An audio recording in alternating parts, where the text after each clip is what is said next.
Kreml Hair Tonic and Kreml Shampoo present the new adventures of Sherlock Holmes, starring Nigel Bruce as Dr. Watson and Tom Conway as Sherlock Holmes.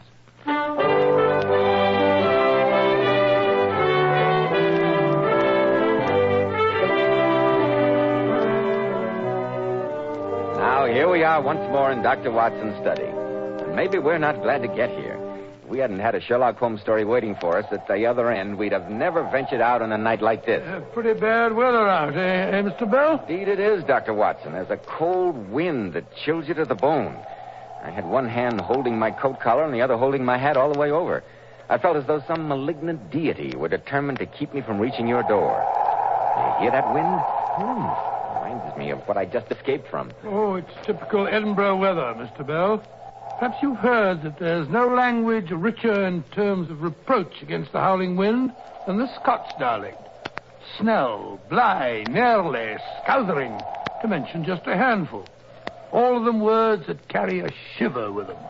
Yes, as Stevenson so aptly puts it, Edinburgh pays cruelly for our high seat and commanding views in one of the vilest climates under heaven.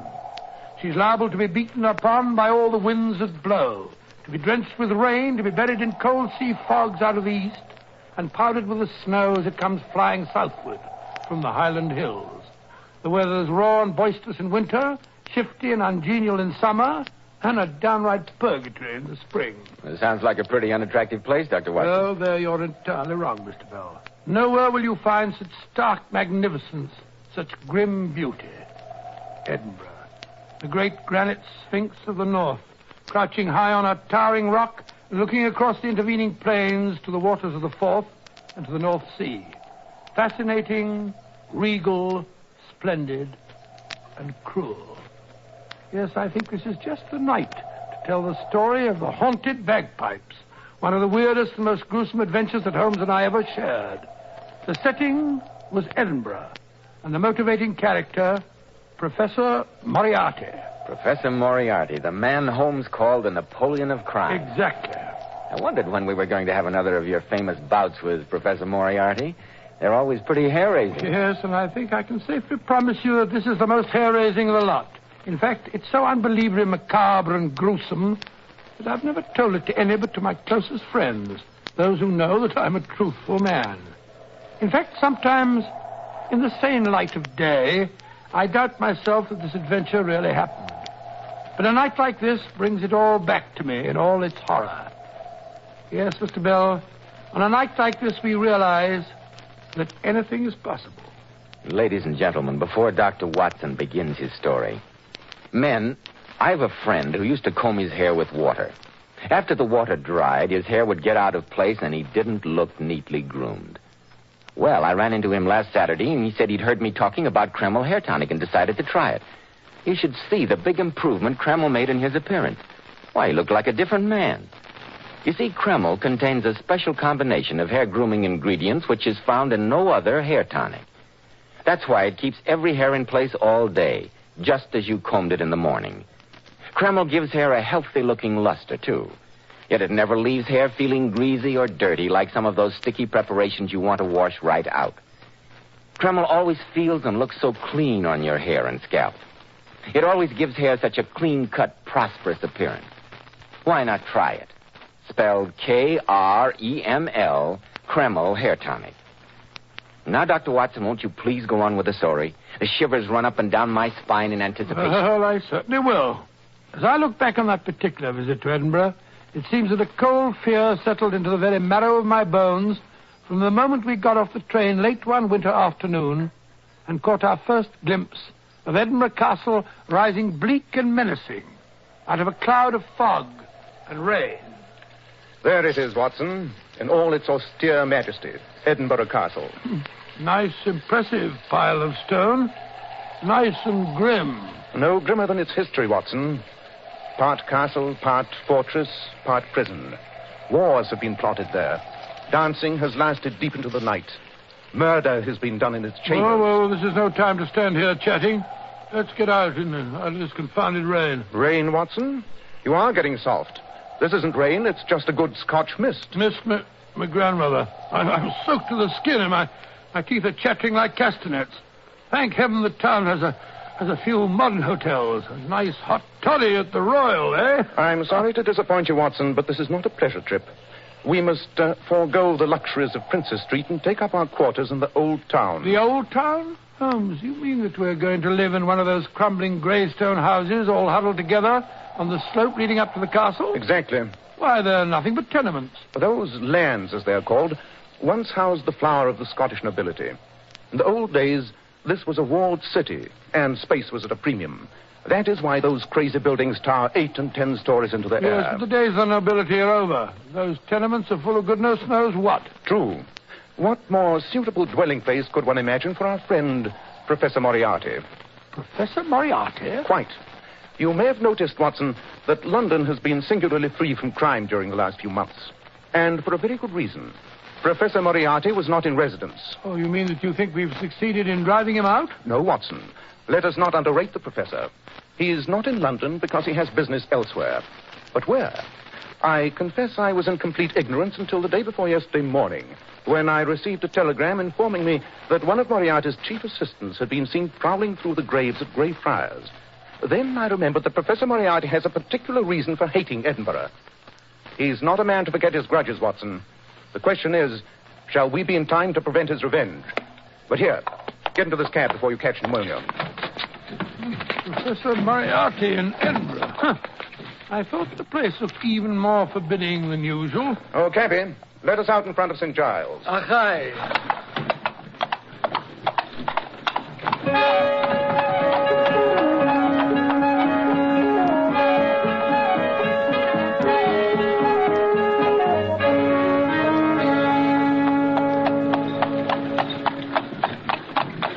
I say, Holmes, why St. Giles? You're not going in for sightseeing this time of day? No, Watson. We must go from there on by foot, I'm afraid.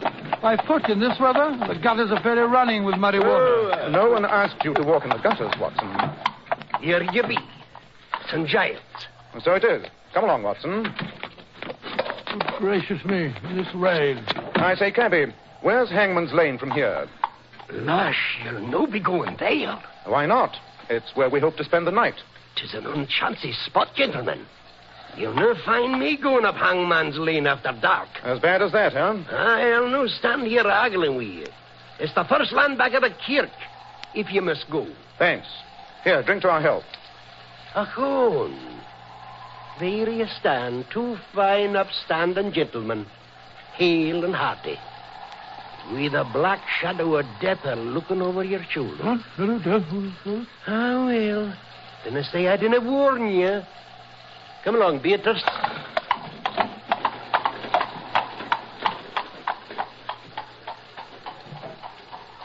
Cheerful individual.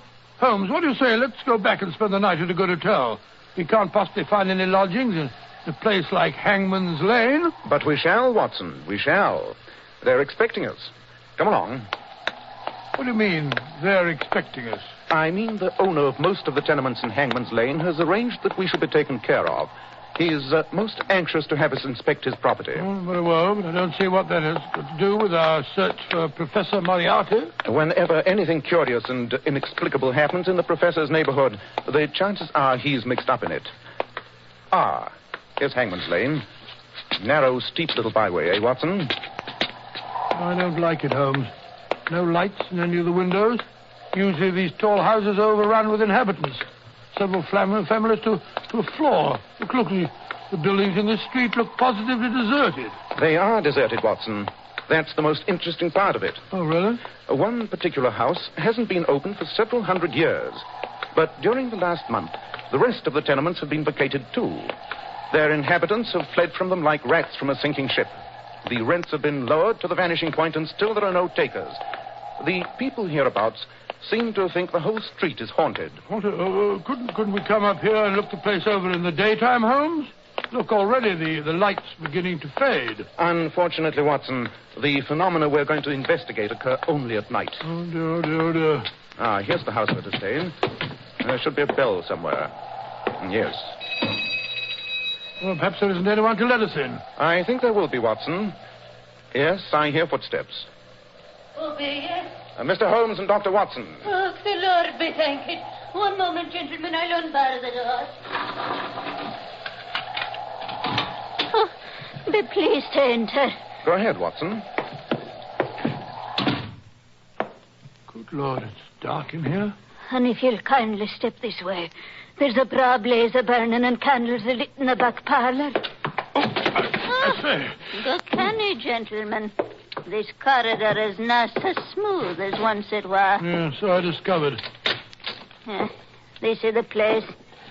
Please enter. Oh, well, this is more like it, eh, Holmes? What a magnificent old room. Just look at that fireplace. Aye. For once a blithe bit, this old house. Full of lords and their ladies, they say. But here, gentlemen, will you be standing in front of the fire and drying on your breeks? Not a bad idea. We're pretty wet, eh, Watson? Oh, wet.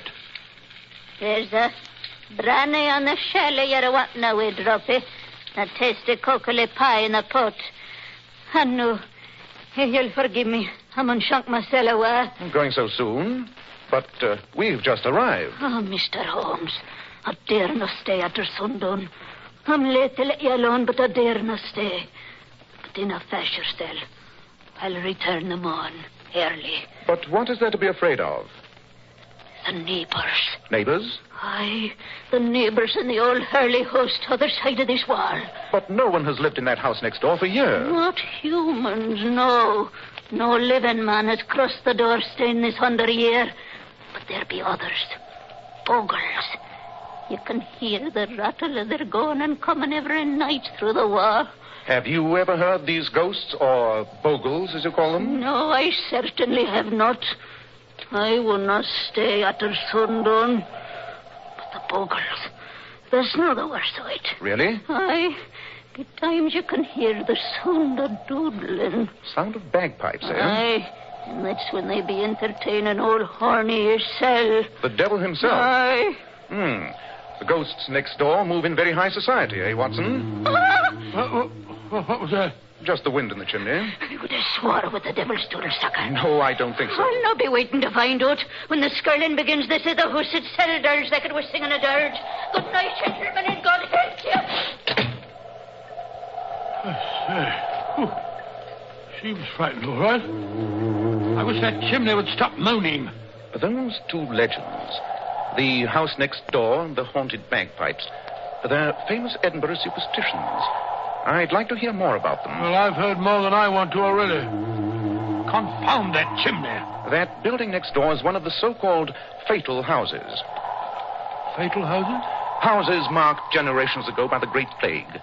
Discipline in the time of pestilence was sharp and sudden. The houses having the disease were marked by a large cross. No one dared enter or leave. Furniture was destroyed and houses sealed up. In those houses, of which one or two still remain, the plague is supposed to lie ambushed like a basilisk, ready to escape and spread sickness and death through the city once the doors are open. Oh, but that's ridiculous, Holmes, ridiculous. Germs can't sustain themselves like that. At least we've no medical evidence that they can. Wish we'd gone to an hotel. The other legend is not quite so gruesome. Well, I'm delighted to hear it. It's about a secret passage that is supposed to have existed in the time of Mary, Queen of Scots, between Edinburgh Castle and Holyrood Palace, which lies at the other end of town. About a century and a half ago, a piper made a bet that he could walk the length of it. He started at the castle, piping merrily. The crowds were able to follow him through the streets above by the sound of the skirling. Everything was going smoothly. They followed the sound down from the castle along the top of the hill. Just about here, the piping stopped suddenly in the middle of a note. And that was the last that was ever heard of the piper. Noxious gas, most probably. Some say the devil was so captivated by his playing that he carried him off to hell. Well, what of it? As long as he stays there and doesn't go about waking up the neighbors. But that's just what he has been doing for the last month or so. Oh, nonsense. It's just a noisy chimney like this one. Why should a ghost who's kept quiet for over 100 years suddenly decide to return and annoy people? That, my dear Watson, is what I'm anxious to find out. Holmes. Holmes. Do you hear that? By Jove.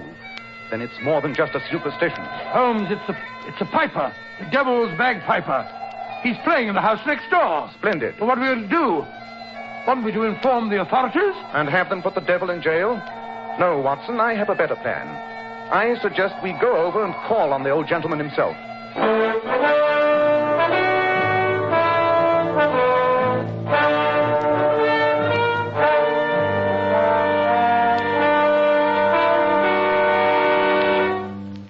just a moment, we'll find out what Sherlock Holmes discovers in the mysterious house next door. Men, if you're wise, you'll start right away and take better care of the hair you've got. Remember, handsome, healthy-looking hair needs a hygienic scalp. So why be content with just any hairdressing when you can enjoy the extra advantages of Kreml Hair Tonic? This highly specialized hair tonic goes in for modern, natural-looking hair grooming. It keeps hair perfectly groomed all day long, looking so neat and attractive, yet never gives hair that cheap, greasy, patent leather look. But Kreml does lots more than keep hair looking handsome. Kreml is simply great to lubricate a dry scalp. And at the same time, it removes dandruff flakes and leaves the scalp feeling so alive and tingling. And if your hair breaks off and falls when you comb it because it's so dry, use Kreml, which actually helps condition hair in that it leaves it feeling so much softer and more pliable. And since Kreml is never sticky or gummy, and because it's such a nice, clean product, you can use it every day and your hair will always look its very best. Buy a bottle of Kreml at any drug counter. Ask for an application at your barber shop. Kreml, Kreml Hair Tonic.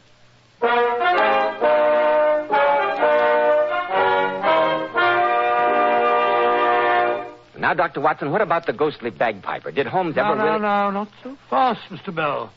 Holmes insisted that we investigate the house next door at once. And I must admit that it was with some misgivings I followed him into the street. Come along, Watson. Oh, another little bit of local superstition I forgot to mention. They say that the corpses of people who died here of the plague sometimes come to life and wander about the house. Oh, Holmes, I wish you wouldn't talk like that. Oh, this sleet cutting into my face like a knife. Here's the doorway. Now to find out if the key still works. Yes, it looks more like a crowbar than a key. I only hope the lock isn't too rusty. Won't budge. Thank heaven. Let's go back. Oh, give me that oil can. Perhaps a few drops of oil. There you are. Confound this lock.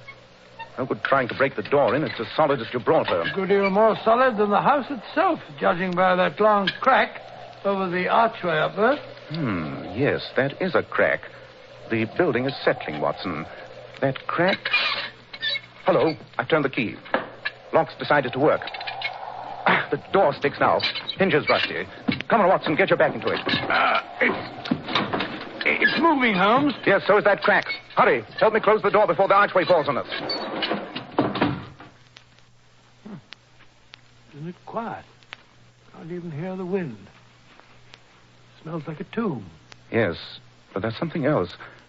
Something unhealthy. Like a disease I smelt once in the tropics. Well, you don't think it's true that the plague is still... Nonsense. You yourself said it wasn't possible.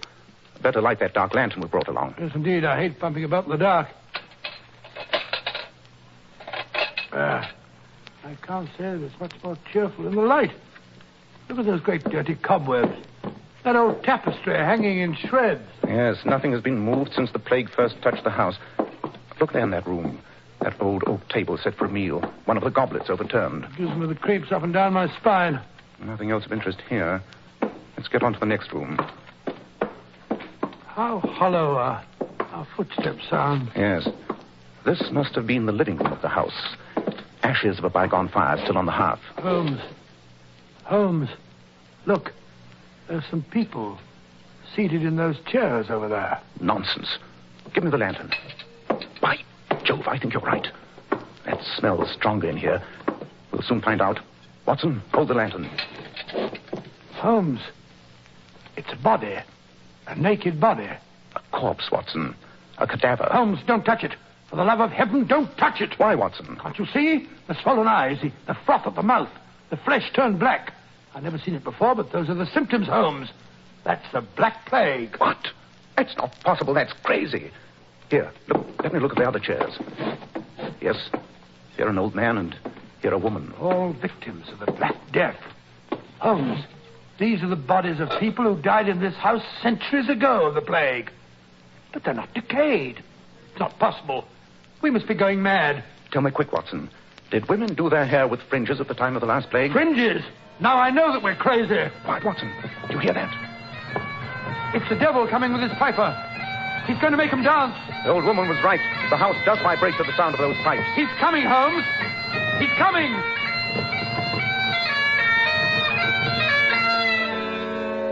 Good evening, gentlemen. Dear me, if it isn't our friend Professor Moriarty. I had no idea you were a musician. You admire my piping, eh? Yes, I wondered how long it would take you to find me.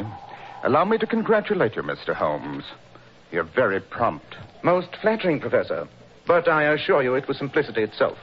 You didn't think I'd overlook anything as obvious as a sealed house and the haunted bagpiper who so conveniently came back to life in the past month? Yes, I might have known my little ruse to get rid of my superstitious neighbors wouldn't keep Sherlock Holmes away.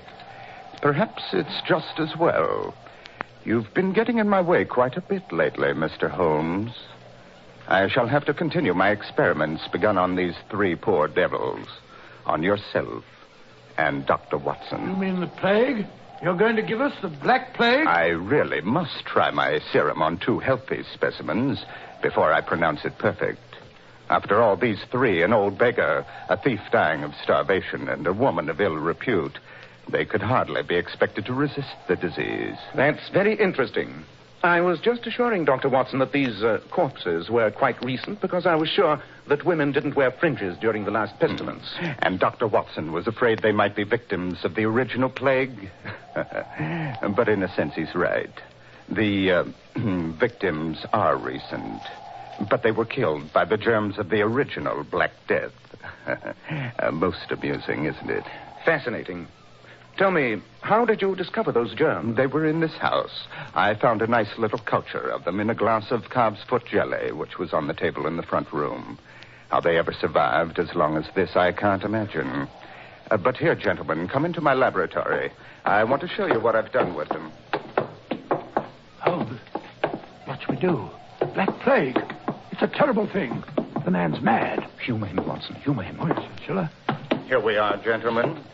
Quite a nice modern little outlay for such an ancient house. Yes, it is an ancient house, Professor. But here, this little test tube, it contains enough of the Black Plague to wipe out the entire city of Edinburgh. Yes, I rather thought that was your purpose.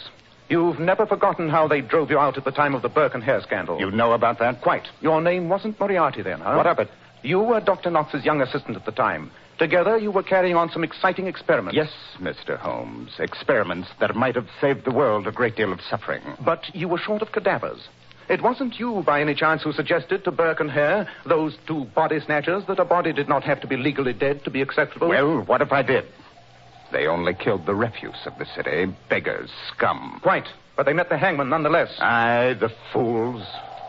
What price the death of a few when we might have discovered a cure that would have saved all humanity? Humanity. Bah, I hate it. Ever since then, I'd sworn I'd get revenge on humanity, and the law-abiding citizens of Edinburgh in particular. And now, the time has come. Tomorrow, the contents of this test tube will spread destruction throughout the city. But in the meantime, you, Mr. Holmes, and you, Dr. Watson, you know too much.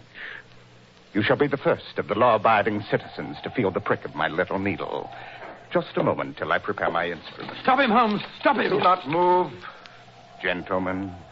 One drop out of this test tube, even in its present state, is enough to cause death. I quite agree. By the way, Professor Moriarty, while you are preparing your solution, you have no objections if I play a tune on your bagpipes? I used to be rather good at them in my younger days. Not at all. If it'll amuse you. Quite.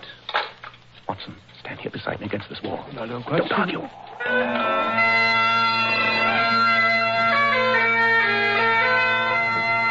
Holmes, the house. It's vibrating. I can feel the wall quiver. That's the note that does it. Hold on there. You're shaking the house. The foundations. I can hear them cracking. Look out, man. You'll bring the house down. Well, that's what we intend to do. The walls. I've got to get out of here. We can't. The front door's blocked. The secret passage in the basement.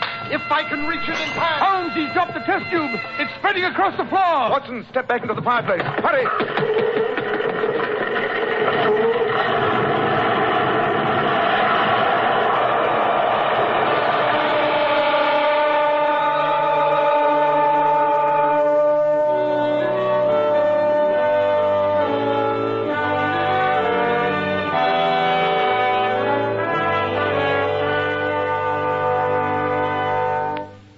Mr. Bell, Holmes played that note on the bagpipes until the house crashed in upon itself. But, Dr. Watson, weren't you killed? Not quite, Mr. Bell. No. Holmes had deduced from that crack above the front door that the house was weak, and he also guessed which way it'd fall if it did cave in. The wall that we were standing against and the fireplace alone were left standing. If you've seen any ruined castles, Mr. Bell, you'll notice how frequently that seems to happen. And Professor Moriarty, did he escape? Unfortunately, he did, Mr. Bell, through the secret passage in the basement which he had mentioned. But the Black Plague and those corpses, what did you do about that? We left them where they were. No use informing the authorities. They wouldn't have believed us, and besides, it would have been too dangerous to go poking about in the ruins. No, Holmes simply poured the spirits from our lantern on the old rafters and started a fire. The wood was as dry as tinder, and there was quite a blaze. And fire, Mr. Bell, is a great purifier. And so you prevented an outbreak of the Black Death. That's a gruesome story. Ladies and gentlemen, Dr. Watson will return in just a moment to tell us something about the thrilling Sherlock Holmes mystery he has for us next Monday night. Ladies, those beautiful Powers models whose photographs you see in magazines always have to keep their hair shining bright with dazzling highlights. Now, here's how they do it. Powers models were among the very first to discover how Kreml shampoo brings out all the natural sparkling luster of each tiny strand of hair. How it keeps hair simply radiant for days. Yes, and those lovely Powers models told me that no other shampoo gives their hair more natural, glossy luster. It never dries the hair or makes it brittle. Well, that's because Kreml shampoo has such a beneficial oil base. It actually helps hair, and it keeps the hair from becoming dry. Then, ladies, why not take a tip from beauty-wise Powers models? See how easy it is to glamour bathe your hair to a vision of tantalizing beauty. Buy a bottle of Kreml shampoo at any drug counter. Kreml, Kreml shampoo. Now, Dr. Watson, what about next week? Well, now, let me see. I wonder. Next week, I think I'll tell you the story of an experience that Sherlock Holmes and I had with something I was convinced was an invention of the devil. I call it the adventure of the horseless carriage. Horseless carriage? You mean one of the early automobiles? One of the very earliest, Mr. Bell. Holmes was called in to protect the inventor and, in the end, had to solve the mystery of his murder.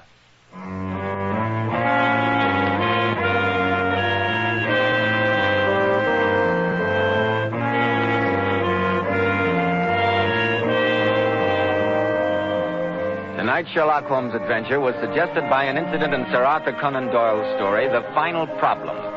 Nigel Bruce appeared by permission of California Pictures. Tom Conway through the courtesy of Eagle Lion Pictures. The Sherlock Holmes series is produced by Tom McKnight, with original music composed and conducted by Alex Steinert. This is Joseph Bell speaking for Kreml Hair Tonic and Kreml Shampoo, inviting you to be with us next week at this same time when Dr. Watson will tell us about the adventure of the horseless carriage.